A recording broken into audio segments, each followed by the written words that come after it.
बळीराजाच्या नशिबी आलेली दैना पुन्हा एकदा सोलापूर कृषी उत्पन्न बाजार समितीमध्ये पाहायला मिळाली। करमाळा तालुक्यातील पांगरे येथील शेतकरी अंकुश अण्णा गुंजाळ यांना बाजारभावात झालेल्या घसरणीचा मोठा फटका बसला। 73 गोणी कांदा विकल्यानंतर सर्व खर्च वजा जाता या शेतकऱ्याच्या हातात केवळ 400 रुपये मिळाले। अंकुश गुंजाळ यांनी आपला कांदा 21 एप्रिल 2026 रोजी सोलापूरच्या शरीफ ट्रेडर्स या आडत दुकानावर विक्रीसाठी आणला होता।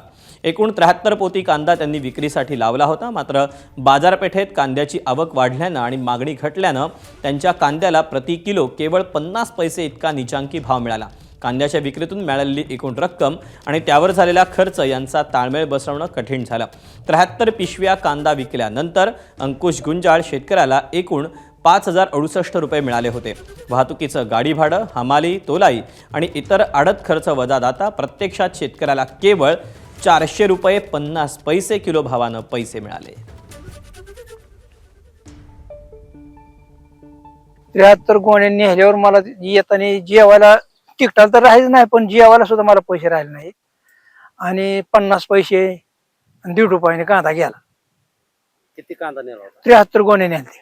किती पट्टी आली, काय झालं? पट्टी 400 रुपये आली, सगळं खर्च जाऊ। खर्च कमीत कमी 50-60 हजार रुपये खर्च झाला असेल। दरम्यान करमाळा तालुक्यातील शेतकऱ्यांच्या कांद्याच्या दराबाबत आडत व्यापाऱ्यांची प्रतिक्रिया आलेली आहे। खराब कांदा मोठ्या प्रमाणात बाजारात येत असल्याने मागणी नाही, त्यामुळे दरात घसरण झाली अशी प्रतिक्रिया सोलापूर कृषी उत्पन्न बाजार समितीतील कांदा आडत व्यापारी शरीफ बागवन यांनी केली आहे।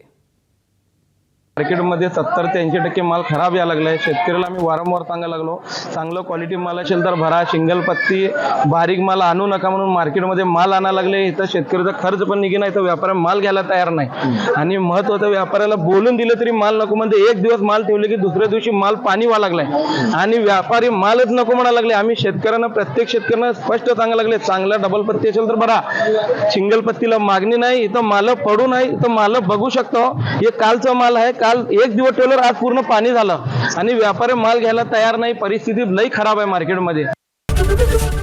एबीपी माझा, उघडा डोळे बघा नीट।